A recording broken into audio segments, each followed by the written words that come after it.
Oké, következő videó ilyen oktató videó jellegű szerűség lesz, amiben azt mutatom meg, hogy egy laptopon hogyan kell váltani a dedikált és az integrált VGA között, videokártya között, hisz láttam gyakori kérdéseken, ezt a kérdést sokan felteszik, mivel a laptopjuk ugye saját maga választja ki, vagy egyáltalán nem választ, hanem az integrátor oldja meg a dolgokat, és hogy ezt hogyan tudnám én megcsinálni.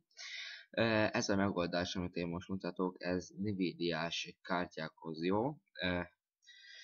Atisok ugye saját maguk eldöntik, switchable graphicsről van szó. Ez nálam így néz ki. Lejjebb megyek, itt a rejtett ikonoknál lesz ilyen, hogy Nvidia GPU. Vagy erre megyek rá, vagy az asztalon nyomok egy jobb klikket, és a Nvidia vezérlőpultra rámegyek.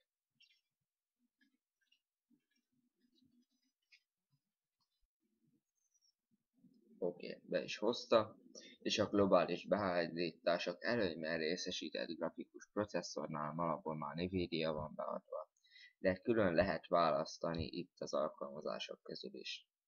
Ennyi lett volna a videó, sziasztok!